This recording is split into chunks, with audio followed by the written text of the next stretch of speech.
Chris, played by Tyler James Williams, was the kind of kid who never caught a break. Not at school, not on the block, and definitely not at home. In Everybody Hates Chris, 2005, he wasn't the cool kid or the tough one. He was the one trying to survive all of it with a sense of humor. Every morning he faced a world that was ready to clown him.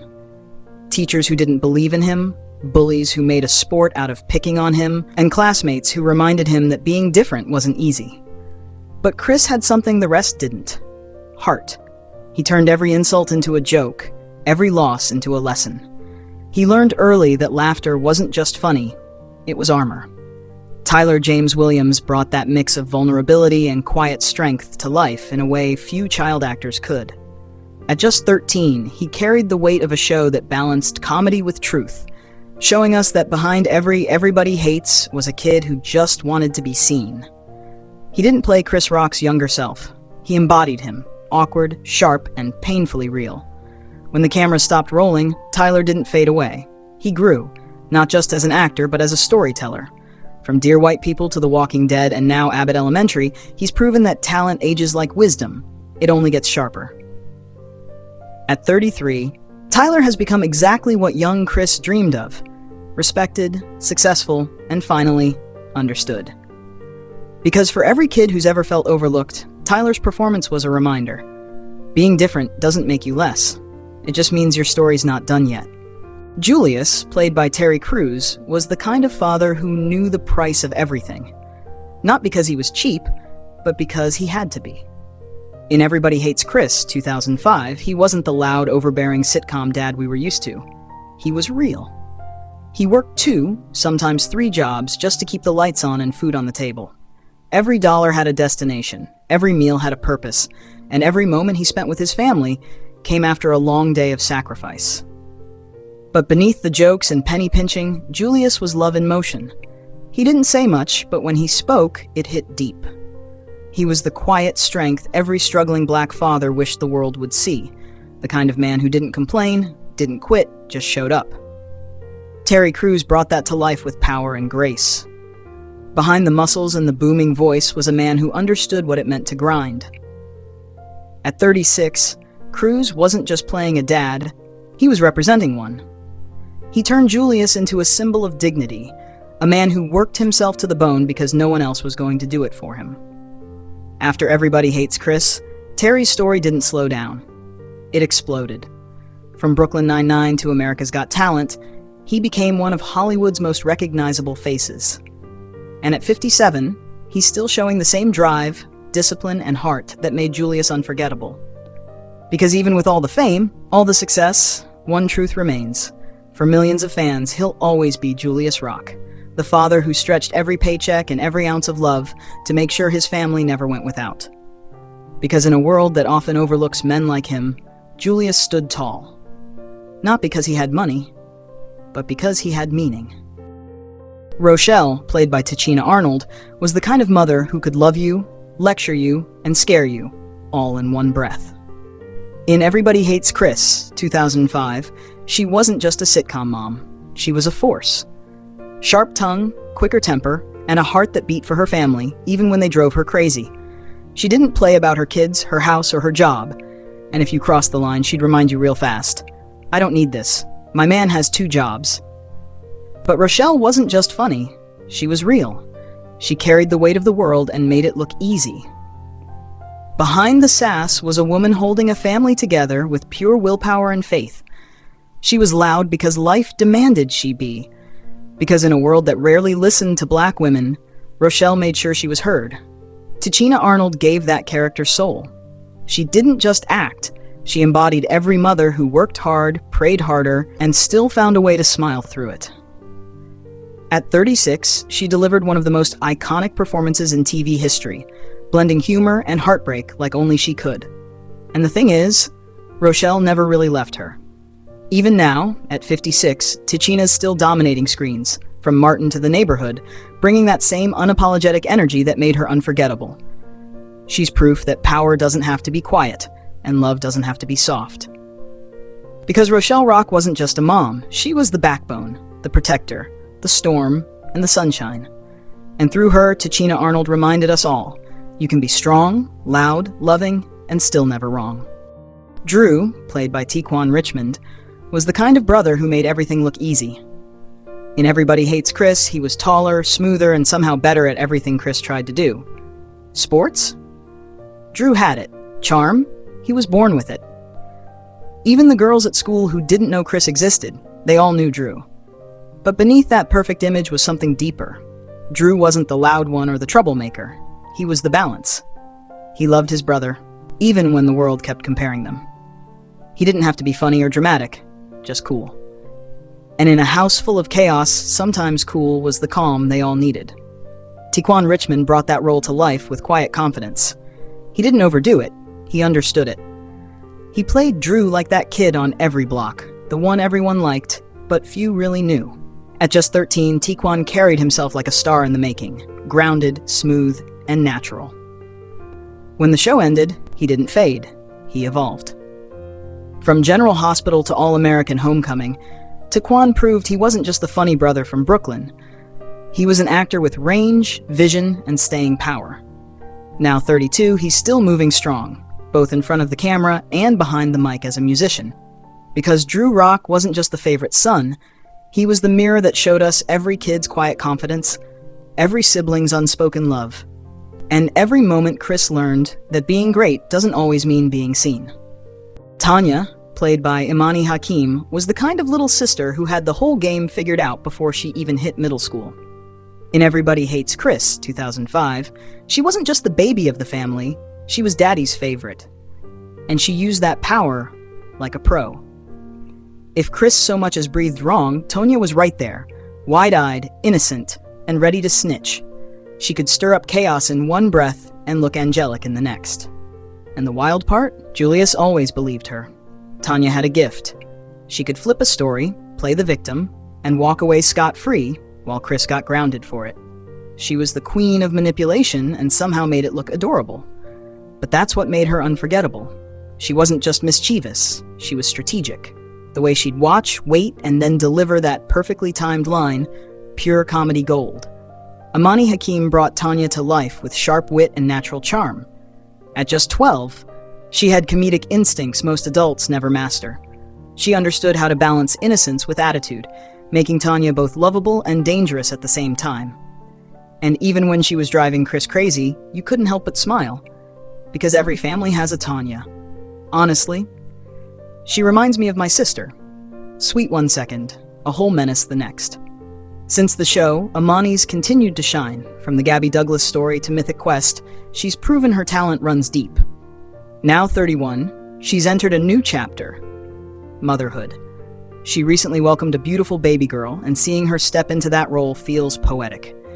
Because the little sister who once ran circles around her brothers has become a mother raising her own. It's growth, it's love, it's full circle. Imani Hakim will always be remembered as Tanya Rock, the baby of the family, the troublemaker with a halo, and the little sister who kept everyone on their toes, including me. Greg, played by Vincent Martella, was that one best friend who somehow made everything worse, but you couldn't stay mad at him because he was just too loyal and too awkward. Greg was the definition of book smart, street dumb.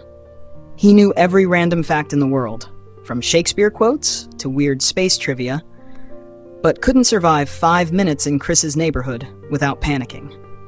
Every time Chris got in trouble, you could bet Greg was somewhere nearby, either giving bad advice or running for his life. But what made Greg special was his unshakable loyalty. No matter how wild things got, he was always there for Chris, the only white kid who actually got it, even when he clearly didn't. They were total opposites, yet perfect together, like peanut butter and mayonnaise. Vincent Martella was just 13 then, and is 33 now, and he brought Greg to life with the perfect mix of nervous energy and charm. Outside of Everybody Hates Chris, he made a huge name for himself as the voice of Phineas in Phineas and Ferb. So yeah, man's got range. These days, he's still acting and doing voice work, but to fans of Everybody Hates Chris, he'll always be Greg, the ride-or-die nerd who somehow survived Bed-Stuy, armed with nothing but politeness and a backpack full of anxiety. Doc, played by Antonio Fargas, was the kind of boss who'd teach you more about life than about work.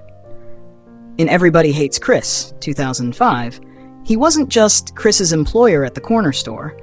He was that old-school neighborhood OG who'd seen it all, survived it all, and had a story for everything. Doc was slick, funny, and just the right amount of petty.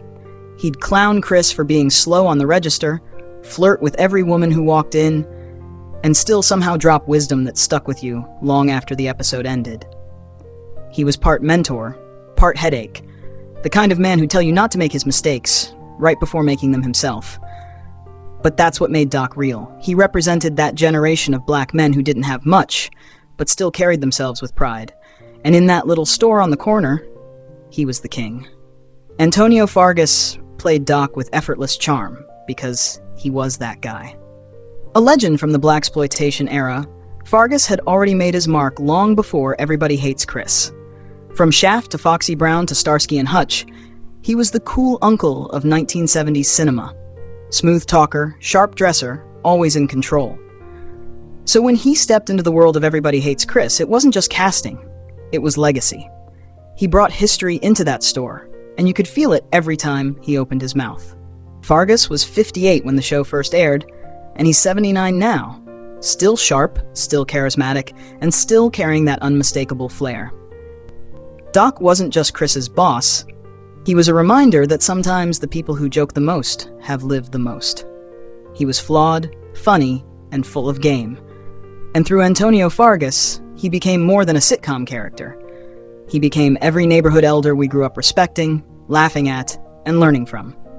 Joey Caruso, played by Travis Flory, was that one kid in every school who made your life miserable for no reason. In Everybody Hates Chris, Caruso wasn't just a bully. He was the bully. Every time Chris walked into Corleone Junior High, you knew it was coming. The slap to the back of the head, the insults, the humiliation. But here's the thing. Caruso wasn't evil. He was just that kid. The one who peaked in middle school, who used tough talk to cover up his own mess at home. And the older you get, the more you realize. Chris and Caruso weren't that different. One was fighting for respect, the other was fighting not to lose it. Travis Flory nailed that role. He brought just enough menace to make you roll your eyes, but also enough humor to make you laugh. Like you hated him, but you couldn't help enjoying the chaos. Caruso was slick, sarcastic, and way too confident for someone barely passing history class. And the way he bullied Chris? Man, we all had a Caruso growing up. Someone who thought being mean was a hobby. But the crazy part, by the later seasons, you could tell he kinda respected Chris. Still slapped him, though. Tradition's tradition. Flory was just 13 when the show started, and he handled that comedic timing like a pro. Now 33, he stepped away from the Hollywood spotlight for the most part, focusing on a quieter life outside of acting. Caruso may have been a pain, but he was also part of what made Chris tougher, sharper, and funnier. Because let's be honest, if you survived a Caruso in school, you can survive anything. Mr. Omar, played by Ernest Thomas, was the neighborhood's unofficial funeral ambassador, the man who never missed a service and somehow always left with a phone number. Every time someone's husband died, there he was in his best black suit, whispering, "The Lord works in mysterious ways." And 2 minutes later, he was offering to check in on the widow, make sure she's all right. Let's be real. Mr. Omar didn't just attend funerals. He hunted them. He turned grief into game. If a woman was crying, he was there to dry her tears. And maybe stay for dinner too. And that's what made him so funny. He was shameless but smooth. Always dramatic, always deep, always ready with a line that somehow made sin sound spiritual. You'd hear him say, "Chris, another one has passed, and I must comfort the bereaved." Like, sir, you're not a pastor, you're just persistent. But beneath the laughs, Mr. Omar was pure sitcom gold. He brought that old-school neighbor energy, the kind of character who shouldn't work on paper, but somehow, you couldn't wait to see him walk in. Ernest Thomas, who was 55 then and 76 now, made Mr. Omar unforgettable. By the time Everybody Hates Chris aired, he was already TV royalty, best known as Raj from What's Happening. But this role gave him a whole new generation of fans. Even today, people still quote him and tag him in memes like he never left. Because let's face it, nobody comforted a grieving widow quite like Mr. Omar. Miss Morello, played by Jacqueline Mazzarella, was the teacher who meant well, but never quite got it right. You know her, the overly woke teacher before being woke was even a thing. Every time she saw Chris, she felt the entire weight of Black history on her shoulders, and somehow, he always ended up on the receiving end of her guilt. She'd lean in with that awkward smile and say something like, "Chris, I know life must be hard, what with your father being incarcerated and all." Meanwhile, Julius was at home calculating the cost of every breath in the house. Miss Morello wasn't hateful, she was just clueless. She genuinely loved Chris, but her kindness always came with a side of cringe, the kind that makes you laugh and squirm at the same time. Every line she delivered was a masterclass in accidental racism. Jacqueline Mazzarella was 36 then, and is 57 now, and she nailed the role, walking that perfect line between sweet and wildly inappropriate. Her performance made Miss Morello one of the most unforgettable teachers in sitcom history, the type who gave you A's for effort, but also a reason to call HR. Since Everybody Hates Chris, Jacqueline's continued acting, writing, and doing theater work. But to fans, she'll always be Miss Morello, the teacher who wanted to change lives, and ended up giving us some of the most awkwardly funny moments on TV. Malvo, played by Ricky Harris, was that dude from the neighborhood who could rob you, threaten you, and still somehow make you laugh. Every time he showed up, you knew chaos was coming. He wasn't just a bully. He was a professional menace. The kind of guy who'd steal your lunch money, your confidence, and your homework answers all in the same day. Malvo had a way of talking that made you believe every threat he made. But what made him so funny was that he wasn't just some one-note thug. He had personality. He was unpredictable. Half scary, half hilarious, like that dude you avoided at school but somehow missed when he wasn't around. And that laugh? Pure villain energy. You could hear the trouble before you even saw him. Ricky Harris was 44 then and would have been 64 now, and man, he owned that role. He made Malvo feel real, like somebody we all knew growing up. Of course, Ricky was no stranger to comedy. He was a stand-up legend, and one of those voices that defined 90s urban humor. You probably remember him too as the voice of DJ Pooh and other characters in GTA San Andreas. Yeah, that was him. Sadly, Ricky passed away in 2016, but his legacy lives on through his work. To Everybody Hates Chris fans, he'll always be Malvo, the streetwise hustler who made you laugh while making you clutch your wallet.